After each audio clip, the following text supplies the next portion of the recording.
Thank you for watching News Echoes. Today we centralize on Nigeria, and I have competent colleagues with me in the studio. My name is Shegun Johnson, and in faraway Toronto, we have our own brother, Sir George. Sir George, you're welcome to the program. Good morning, Shegun Johnson. Doki. And good morning, viewers from around the world. Thank you for being with us today. Yes, and in the commercial capital of Nigeria is Bidi Nana. Bidi, you're welcome to the program. Good morning, Dr. Shegun. Thanks for having me once again. Our viewers all around the world, good morning. Thanks for joining us again today. Let's do it like always. And in Milan is Mark. Mark, you're welcome to the program.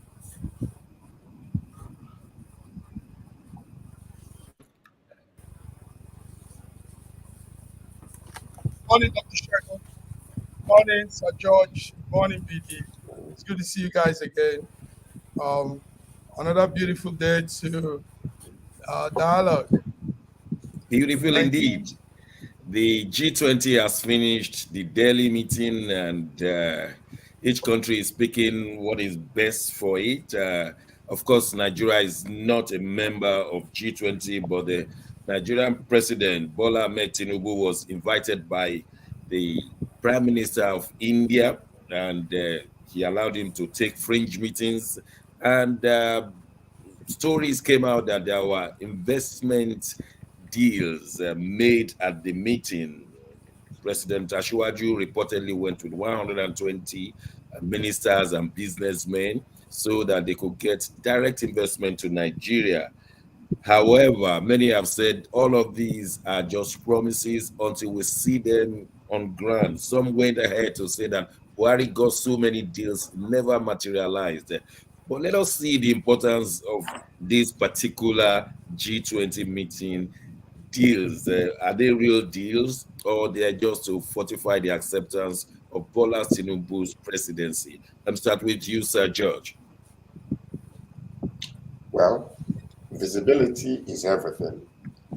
The fact that Nigeria is not part of the G20, I believe South Africa is, but they went ahead and invited AU to become part of G20. That dynamic situation is what I don't understand. Who is going to represent AU in G20? But in regards to what you were saying about the business deals, we don't know. This is a government that can lie without any fear of consequences or whatever. They don't believe in facts. They just tell you what you want to hear to look good. So they have what you call a cosmetic veil that they just cover their faces with. Say whatever, it doesn't matter whether it comes out that is a lie or not. Who cares? So I don't know. Until I see any manifestation or something, I don't believe nothing they say. I'm sorry. Yeah, that's fair enough in view of all the things that have happened in the recent days.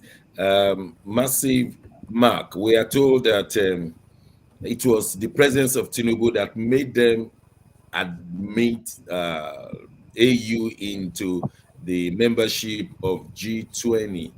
Will that be correct?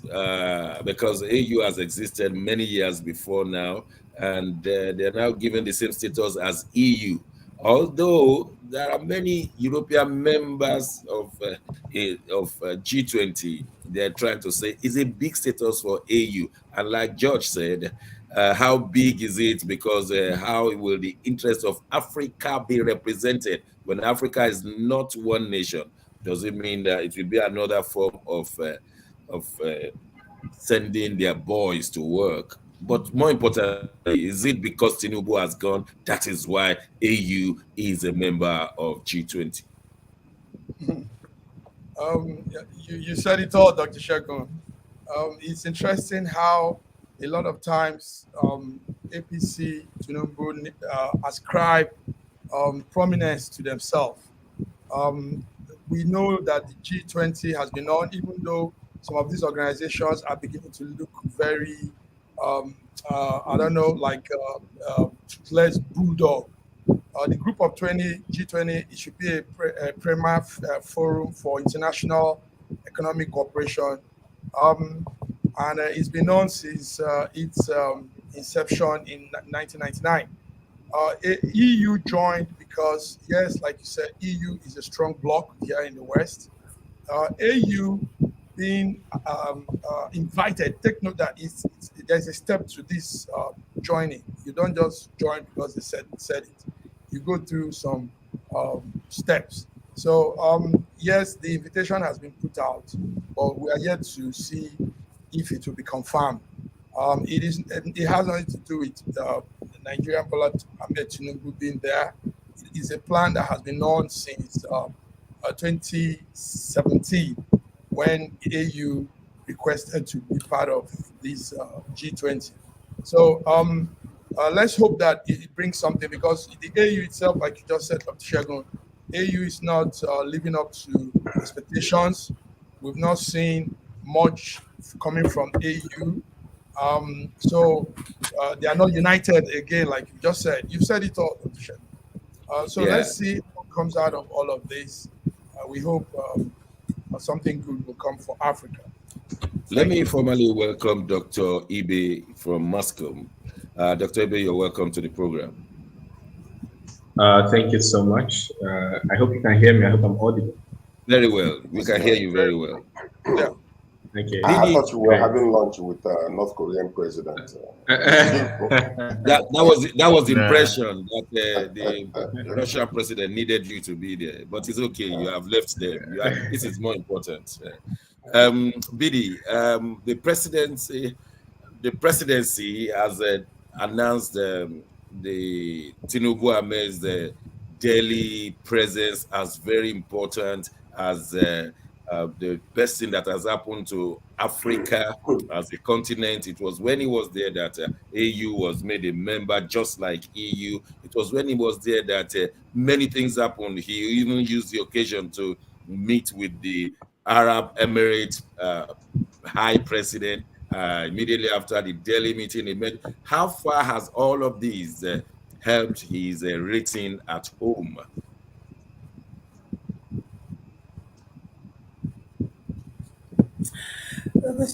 You know what this government, what they are good in doing is blowing things out of proportion.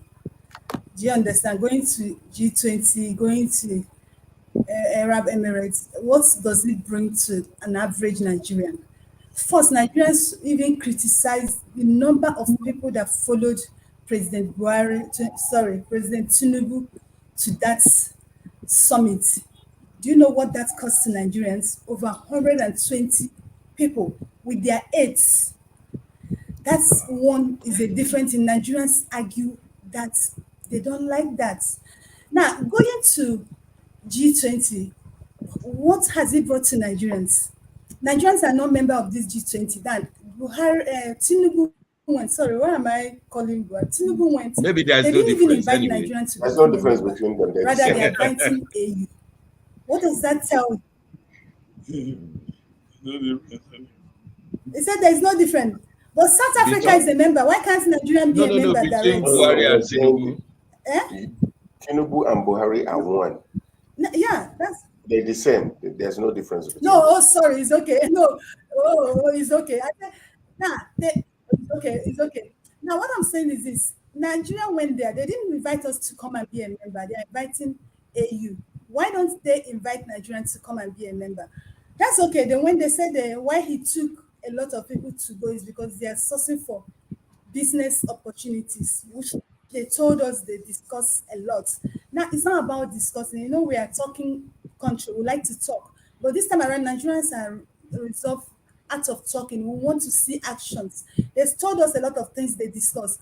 Until we start seeing the effect of those things, Nigerians will not even blink an eye.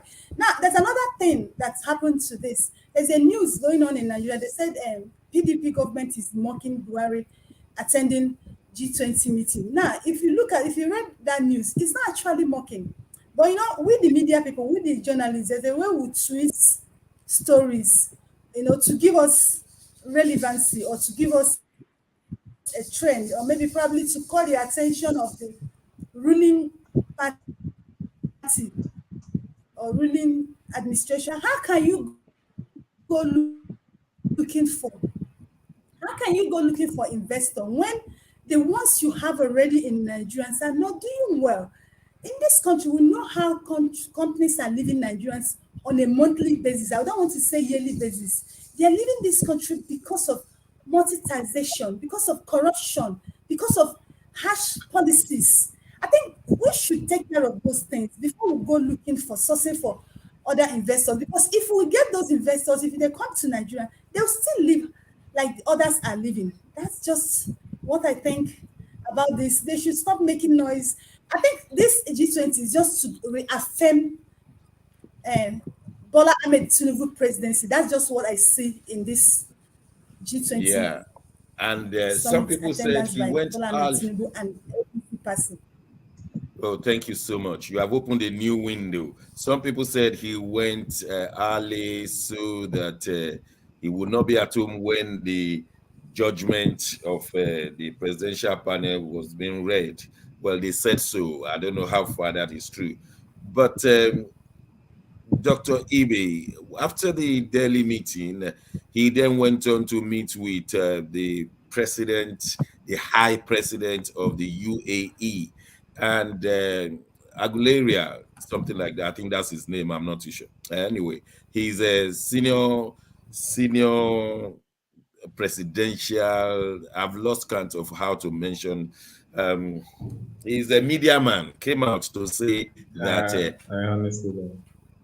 That he has gone to meet with the president of UAE, and they have agreed. Ajulu. Yes, Ajulu, thank you, Ajulu, and yes. they've agreed that the ban on visa on Nigerians has been lifted, and that the Etihad and Qatar Airways will be working there immediately, and Etihad and one other.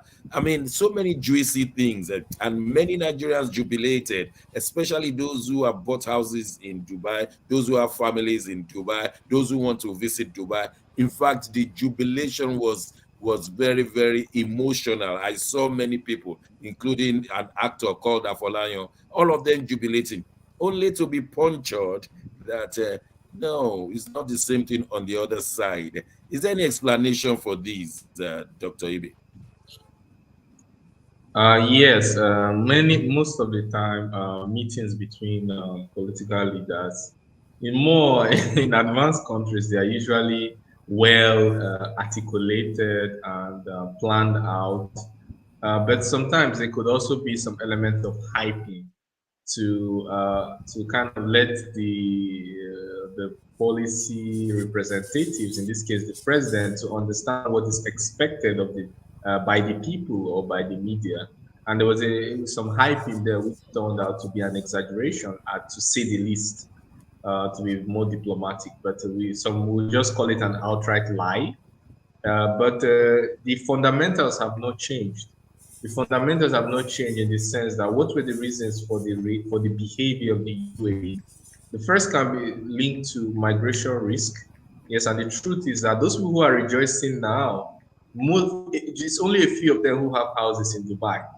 Most of them who are rejoicing are just rejoicing for the opportunity to be able to travel out and to be able to have one country that you can, apply for visa or to go visit. And that's what most of the jubilation is connected to, because there are few percentage of Nigerians who have houses in Dubai. But the thing is that the fact is that Nigerians, many, I don't say all, but many Nigerians represent a migration risk to Dubai and the UAE. As a whole, and also problems with economics in terms of trade loss, in terms of conditions for their airlines, and devaluation of the currency, and settlements which have led to losses on the airline side, from what I heard. So the economics part needs to be dealt with, the migration part needs to be dealt with before we can say that the problem has been solved. Otherwise, Dr. Ibe, don't you think it is Dubai that should be jubilating? They're going to collect our money in millions and billions. They should be the ones to be jubilating. What are we going to gain from it as a nation? you understand that If they are not jubilating, then it means that they are losing, or they've made so many concessions which are not beneficial. They are rational actors. Dubai UAE is not acting because to make me happy or angry or you happy or angry. They are rational actors in the geopolitical space. If they take a particular step, then it means that at that point in time, it's not representing their best interest. So it's for us to understand and to be able to sell our position why we are beneficial to Dubai and try to solve the underlying problem so that the solution cannot be short, will not be short term, but will be a long lasting problem solution. I also want to touch on the G20 summit because the main points were not really touched on yet. The conclusion of the G20 was on the UN Sustainable Development Goals, climate action, green development, also multilateral financing coming from the back of the BRICS summit. So they want more multilateral financing, not only the IMF. They also focused on digital public infrastructure, artificial intelligence, and means of international taxation settlement. It's also important to note that the New Delhi Declaration was had a very unique tone. Like the previous G20 meetings that the US and the EU had their say, and the New Delhi actually watered down the wishes of the US and the EU by refusing to take sides with them on the crisis in Ukraine, and instead insisting on the matters that are relevant to the G20 countries, which are listed. We also have the reason why AU was accepted as a permanent member. It's not the acceptance is the main step. The paperwork are formalities. We have seen it in both the EU admission of Ukraine as a priority partner or something like this, and all geopolitical blocks. The acceptance is the main hurdle to cross, and then the paperwork comes along. The fact that BRICS has expanded, included more African countries, and if the trend continues, more African countries will move towards BRICS, and BRICS will be an alternative not only to G7, but to G20, has put some more pressure on G20 and allowed them to give AU a permanent seat there. And it's not just because they didn't know the application existed since so many years ago. There's a change in focus of the world, moving to a multipolar world, the admission of the relevance of blocks such as the AU, or them being whisked away by other geopolitical blocks such as the BRICS. This is why AU is giving much prominence these days. Thank you very much for that analysis. So it's not because of Tinubu's presence.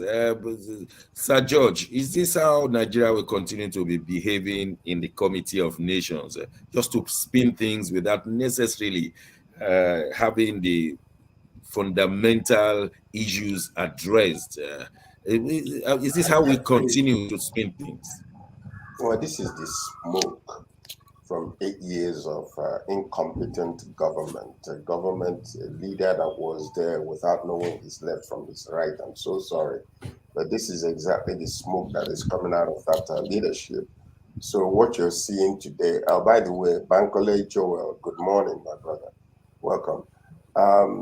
What we're seeing is, we're trying to do everything to look good. Have you ever seen somebody who is trying to act like he's humble? You stink. Have you ever seen that? Somebody who is trying to look like they're humble or act like they're humble, But, somebody who is naturally humble, you can see the way they carry themselves. Well, this is what our country is doing. And to be very frank with you, personally, it does not look good with other countries. Because, okay, let's just say, for instance, what Dr. Ibe was just saying. You have a meeting with UAE. They know exactly what was discussed. But if they go to the internet and see everything that we are saying versus what they have actually discussed, what does it make us look like? Think about that for a moment, because it makes us look weaker, beggarly, as if UAE is just like our the shining armor that we want to belong to. It doesn't make our country look good at all, because what it is almost like we're reaching out and begging for crumbs from under their table. Please accept our visa. Please, let us come to your country. It's sad, honestly speaking. Yeah. We won't dwell too much on this, but I took the audacity to copy the presentation of the UAE, their own presentation to their people. Listen to how they have described Tinubu, and this one has not been touched or doctored in any form. This is from their own press statement. President His Highness Sheikh Mohammed bin Zayed Al Nahyan today met with Bola Ahmed Tinubu, President of the Federal Republic of Nigeria, who is on a working visit to the UAE. During the meeting, which took place at Qasr Al Shati in Abu Dhabi, His Highness Sheikh Mohammed answered renewed his congratulations to Tinubu on assuming the presidency earlier this year.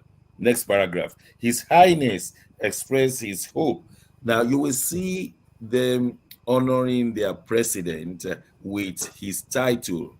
Whereas each time they mentioned Tinubu, it was straight to his name.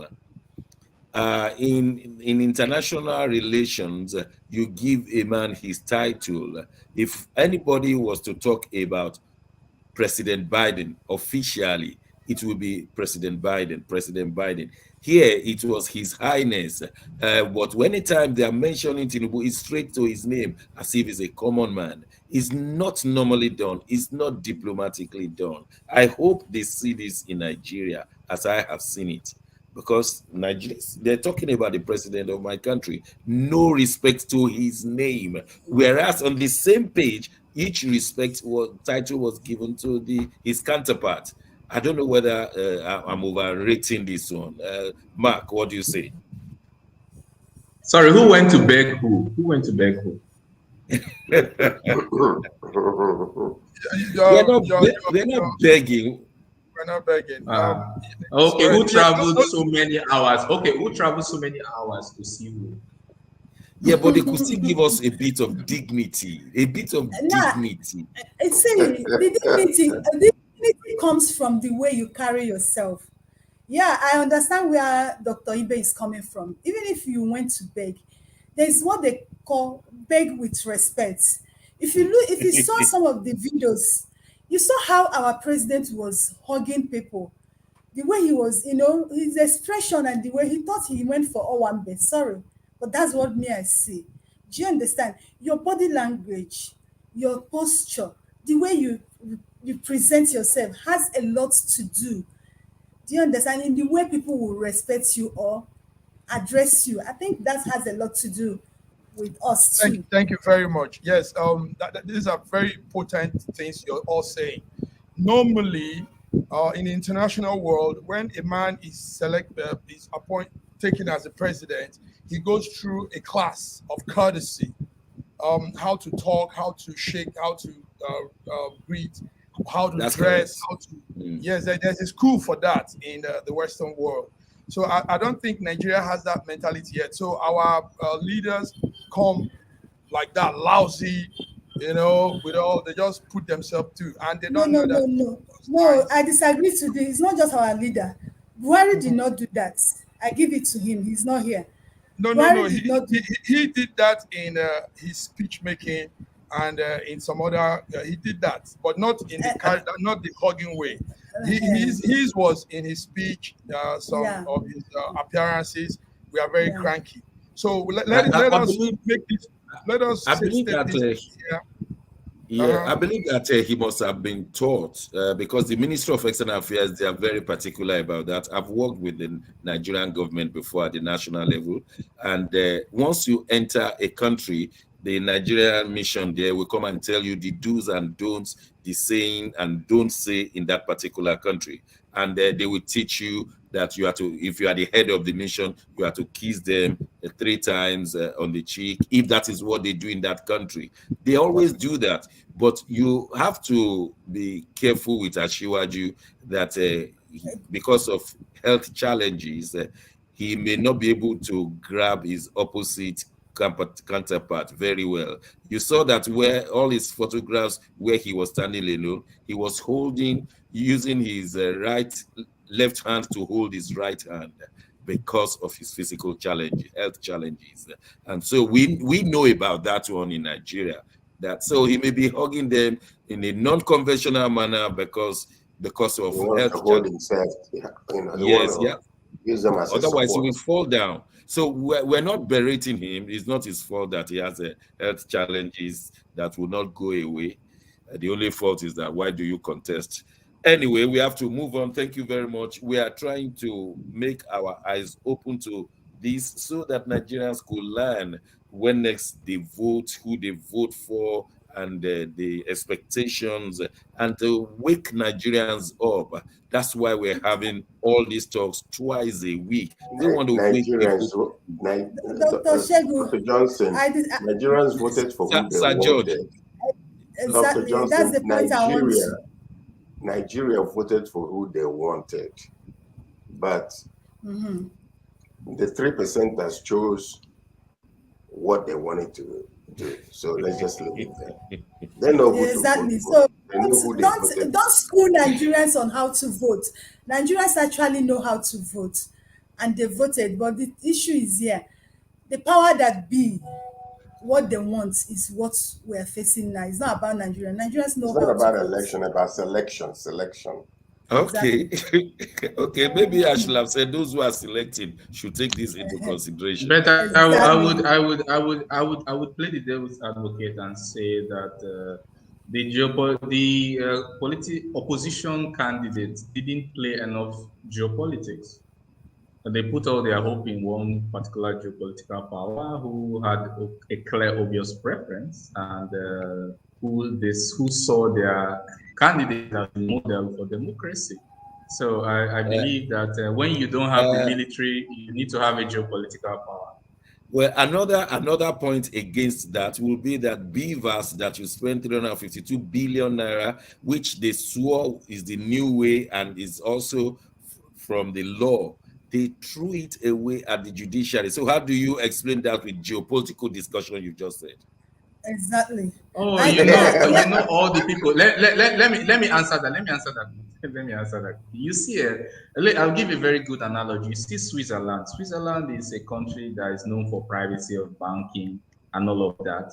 But when the US needed information on US taxpayers, for them to submit it, what did they do? They just quickly, they did as if they were resisting, but invented something. Let me tell you, there's sanctions work on some people. And some people, many of you who are corruption, they need where to store their money. They are afraid of sanctions on their families and members traveling. They detest it more than anything in the world.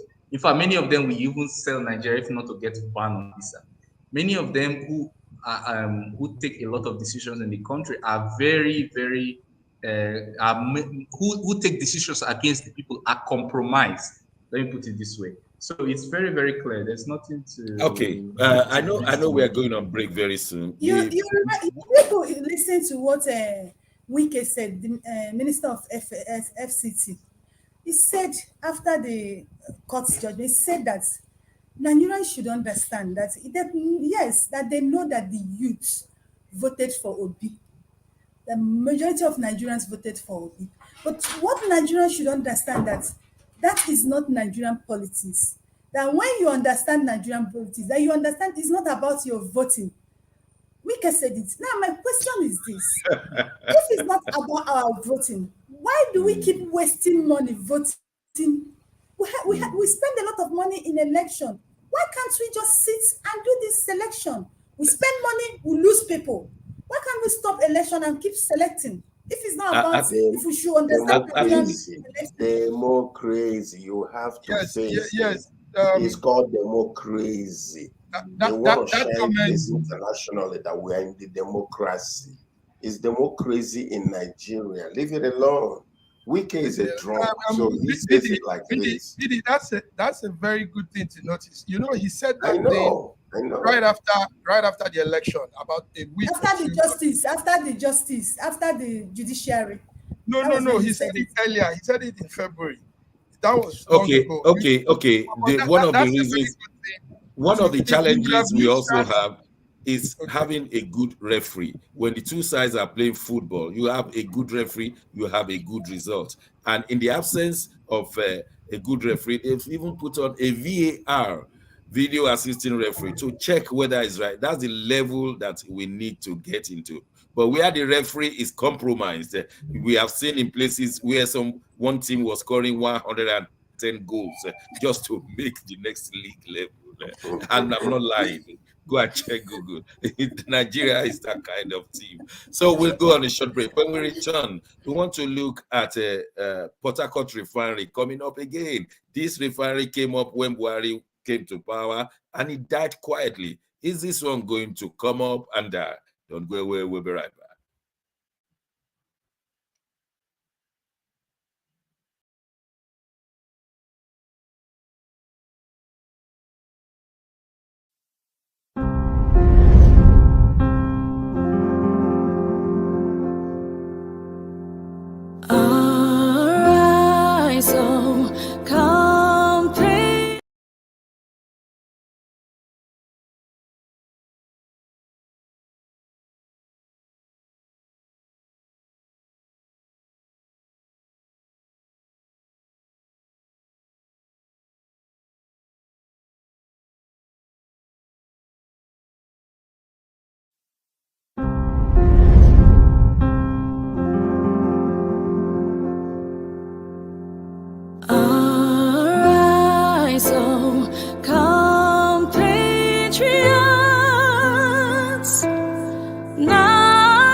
Be this world, changing your mindset. My Isaac. I am visually impaired. I'm a cripple. I'm crippled in both legs.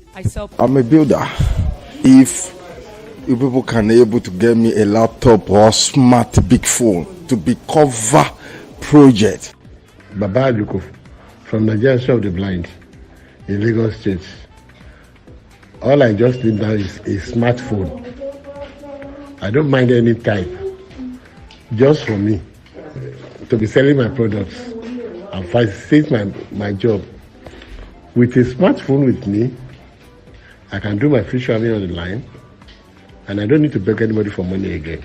Business Summit and Fair 4th edition is set to digitalize fiscally challenged business owners by gifting them smartphones, laptops to enable them to do their business properly and effortlessly.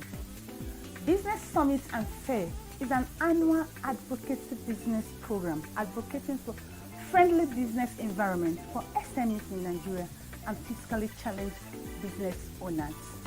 Since the inception of this program, we've revived so many SMEs and taken up the streets so many beggars, inculcating in them the spirit of owning and doing their own businesses.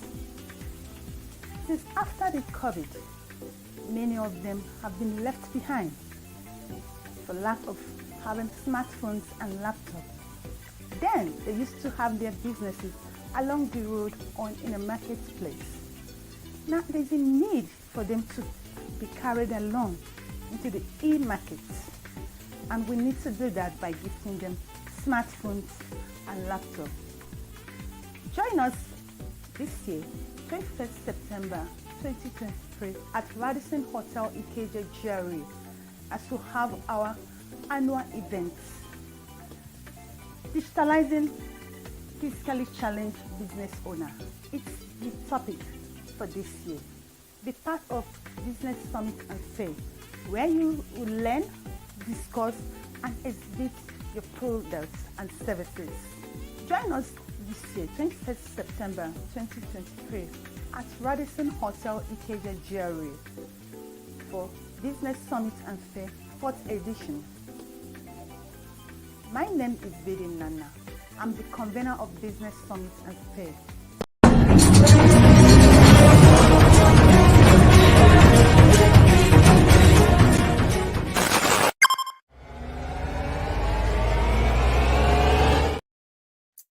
Thanks for staying with us. We're still on issues affecting Nigeria. Maybe we could do better.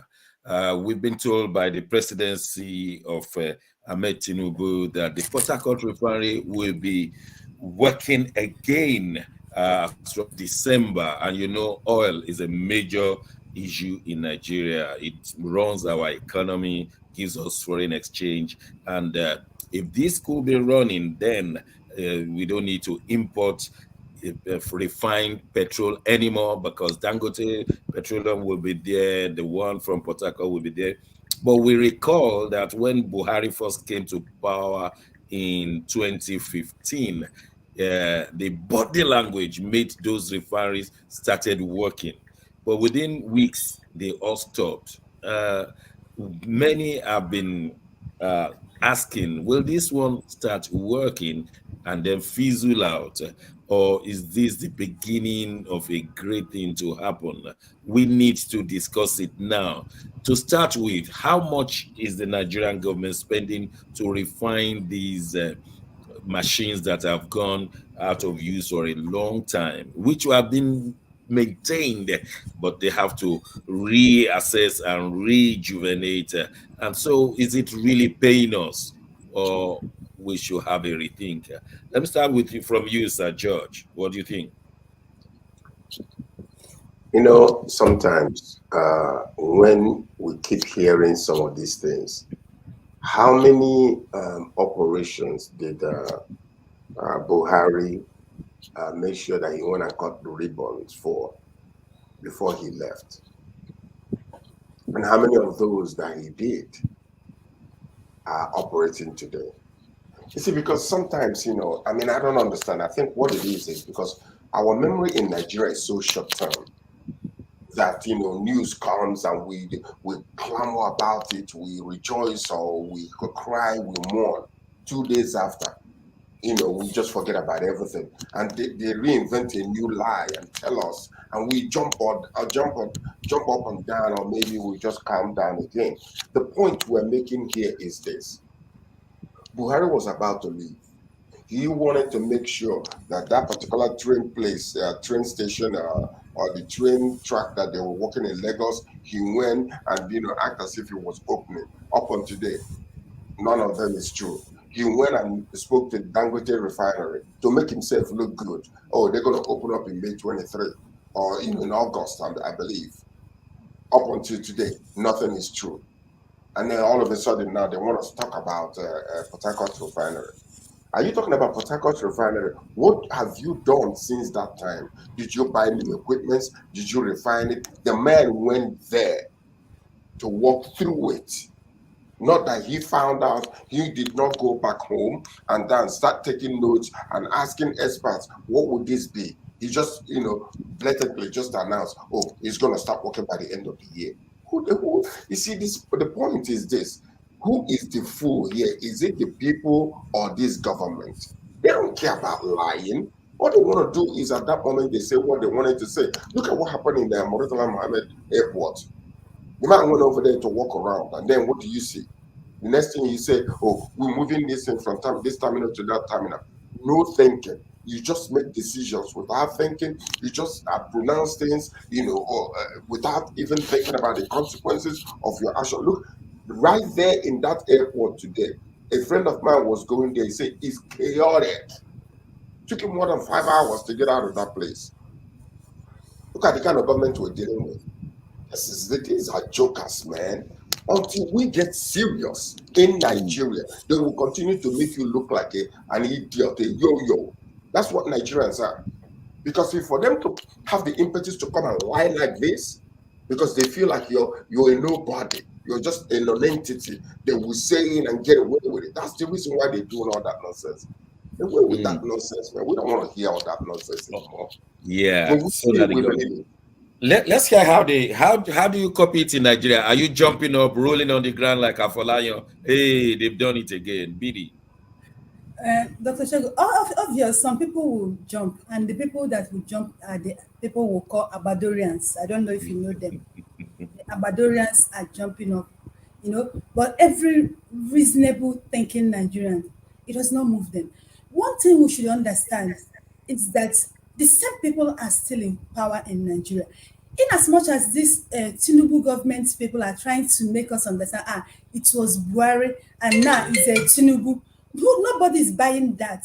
Do you understand? Now, bear it in mind that Tinubu was the chairman of the APC for the 8 years Buhari was in power. So, in the first 8 years, they told us that they are going to restore the 5 Nigerian refinery. That was the first thing they sold to Nigerians, and we bought into it. I remember. And we were rejoicing. And after 8 years, nothing happened. And now they've come up with it. There's this thing about Nigerian politics. Say, tell them what they want to hear. And APC government is one government that understands this politics, and they are playing it very well with Nigerians. Unfortunately, many Nigerians don't understand how these things work. Do you understand? They keep telling Nigerians what they want to hear, get their attention, get their empathy, and inflicting a lot of pain. Nigerians are going through a lot of undeserved pain from this government, and they don't care, and they keep doing it. Look, let me tell you, nothing is going to happen. Let me tell you why this thing will not work. I want them to prove me wrong. In Nigeria, can I interrupt you for a minute? Can we stop this nonsense about telling us what they want to hear? Call it they're lying. That's all they do. It's lies. No, that's all it is. Call it what it is. Don't paint pictures. Of course, it is lies, but they know that there are things Nigerians want to hear. You tell them, and they will get away with it. Like now, telling them now, and some people will come online rejoicing, and they know it's lying. They are not lying. They are not going to do anything. Now, let me tell you one thing: the refineries in the south of Nigeria will not work. There is an agreement between the southwest of Nigeria and north in Nigeria. And what is that agreement? And that is one of the reasons there is Dangote refinery being situated in the southwest of Nigeria. So that agreement is still standing and holding in Nigeria. So there's no refinery in south of Nigeria that is coming up anytime soon. Quote me. And I want them to prove me wrong and let it come up. I think I've had something like that before. That Dangote refinery has to be alone. The man likes monopoly. And so for them to now want to raise the one in Port Harcourt will challenge all the money he has spent. But Mark, how do you copy that one? Oh, Mark just left. Sir George, you think they will allow that rivalry to happen? Question you have to ask yourself is this. Put that thing on silent. Question you have to ask yourself is this: who does it benefit when the pipeline that they have to move crude from the south to the north? And then who does it benefit when they ship a crude oil and bring it back into our country? 3, if they start the one in Lagos, Dangote refinery, who are the beneficiaries of it? Because don't forget who the 6%ers that are controlling everything pertaining to the oil in Nigeria. So they're the ones that are making the deals. So I do believe what Biddy is saying, that it will be I don't think it will happen. Honestly speaking, I don't think so. Mark, what's your contribution to that? Yes, sir. Sorry for this little glitches. Yes, Dr. Shegun, a lot of interesting things.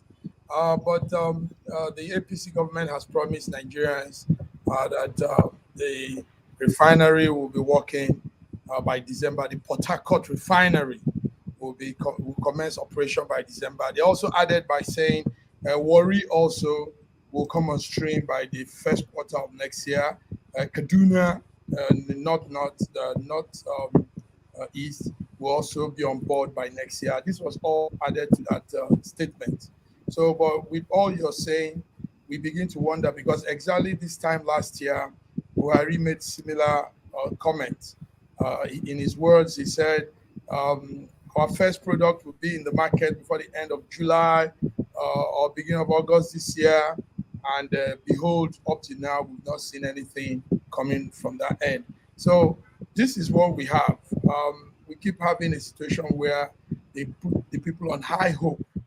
You know, they raise our hopes high, they say nice things, and we don't see anything. And like George and BD said, we keep going on, you know, we keep accepting, and everybody. BD says, they say what Nigerians want to hear. George says they lie. Why are you quoting it? Well, we leave that one for the moment. Let me add to something that happened in India. In India, Nigeria was able to strike a deal with the Indian company to bring in automobiles and do some business. There was an argument with some other folks in a platform, and some people see it as a progressive thing for APC. Bola Tinubu have struck a deal, we brokered a deal to bring in investors, but we are seeing it from a different place now. We have similar business project in Nigeria through the man called Innocent. Yes. And we've all seen the very beautiful,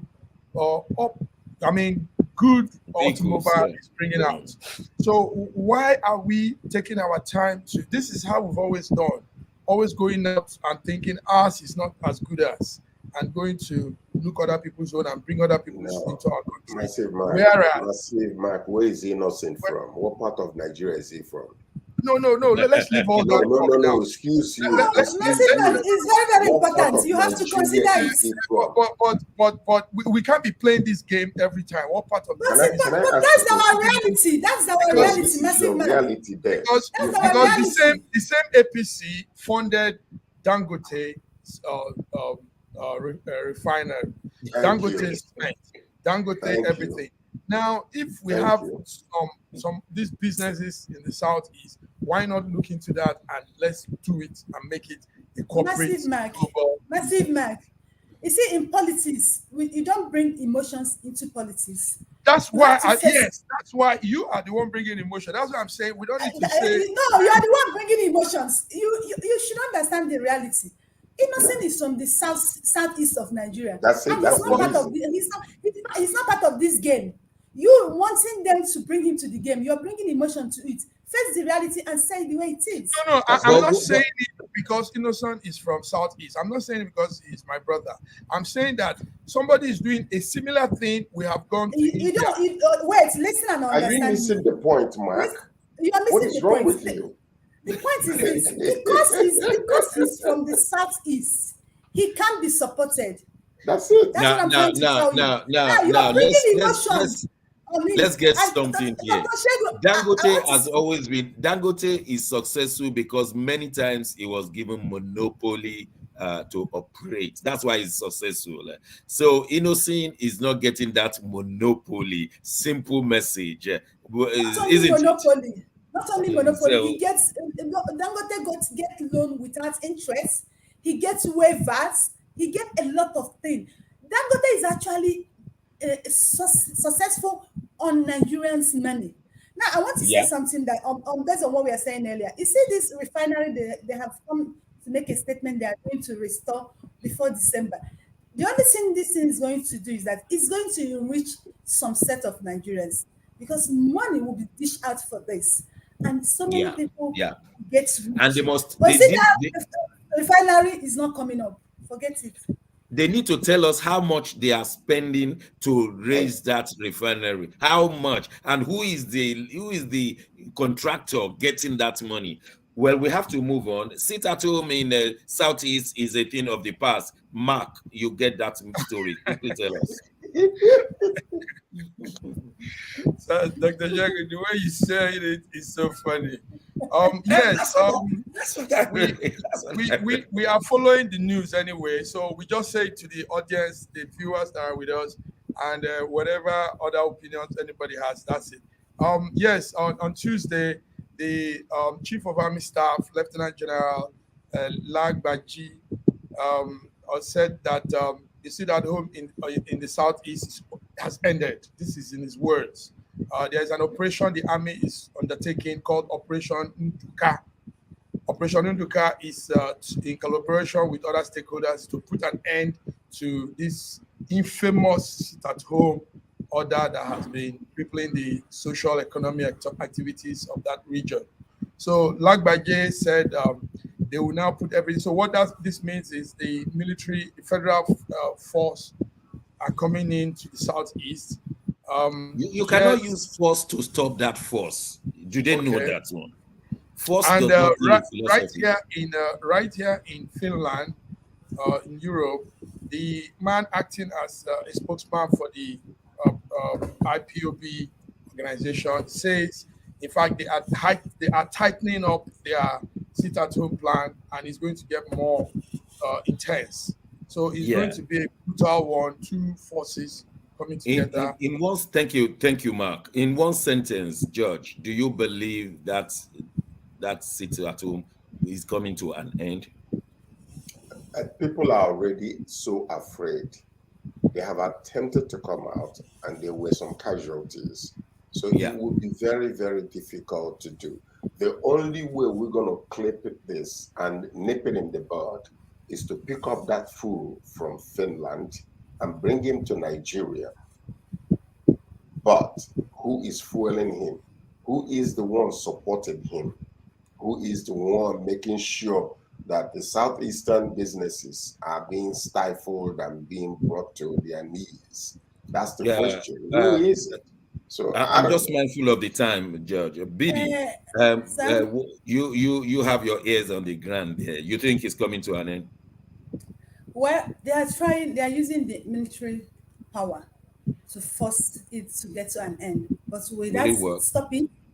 That is no. Now, I beg to disagree with Sir George. He said, and they will pick that fool in Finland. You see, I have a different view to what is happening in Southeast. I don't like the sit-at-home because it's affecting the economy of Southeast.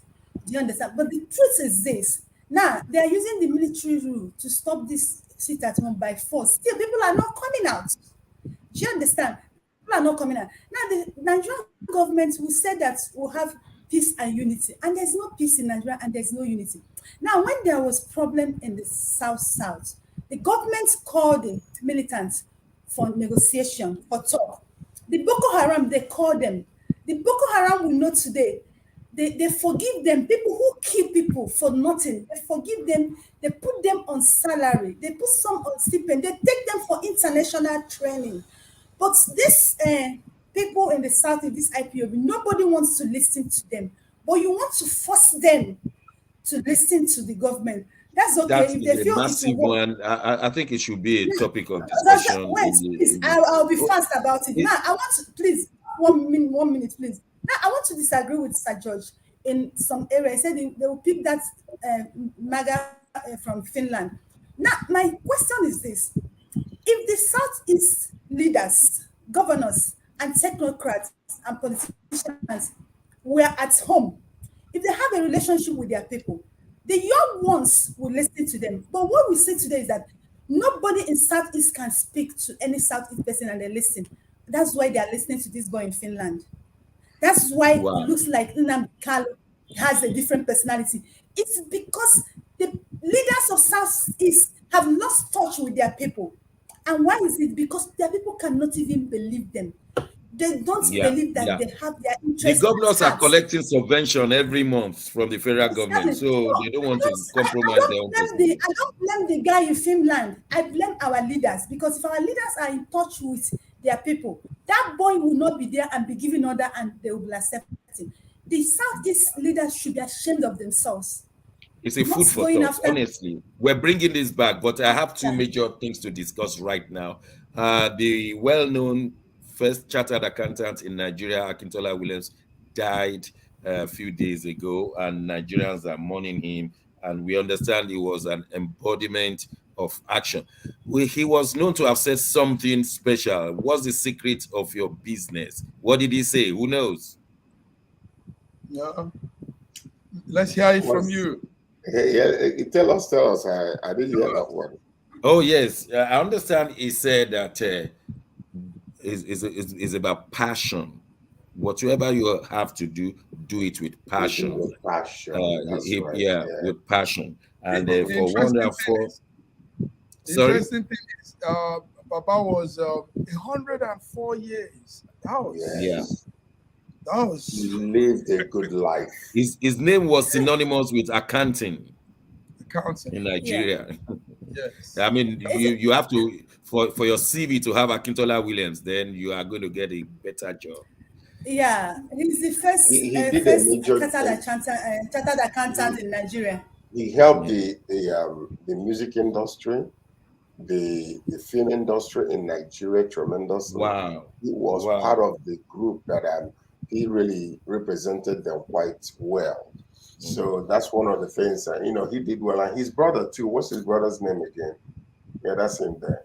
That man, he lived a good life. Yes, a good life, and a very. It's not going to be like some of our well-known senior advocates of Nigeria. When they die, nobody will mourn them. Nobody will know. No. But this one worked very well. Now let's move on. Divine Rema, he collected an MTV award. Our boys are doing well. Mark, you were there, weren't you? Well, at least you can show something. You can show something from there, like you are there. Yes. Is it possible we have it on screen? Yes. Yes. There's a video clip of me taking the award. Africa in the house tonight.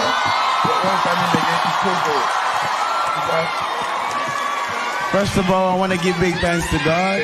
I want to give big thanks to my fans. Make some noise. I want to give big thanks to my team. Big shout out to Selena. I want to say I love you from the bottom of my heart. This means so much, seeing Afrobeat grow this big and being here on this stage representing Afrobeat tonight.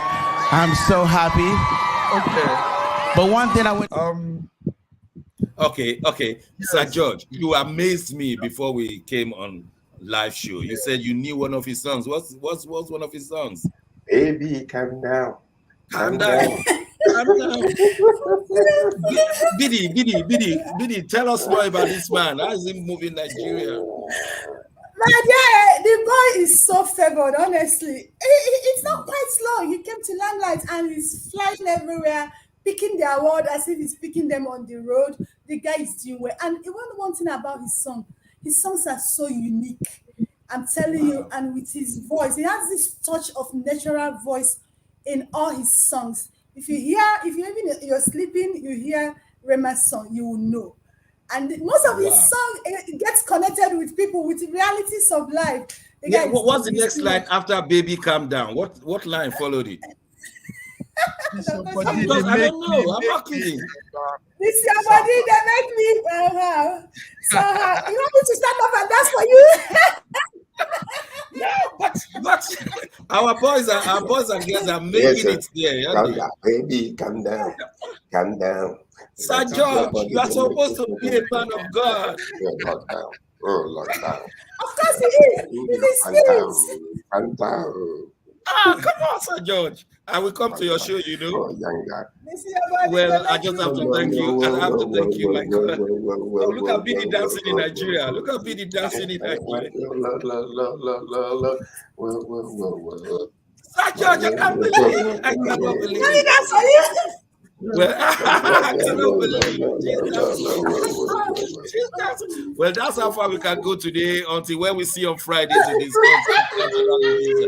Thank my colleague in Toronto, my colleague in Milan, my colleague in my dancing colleague in Nigeria. My name is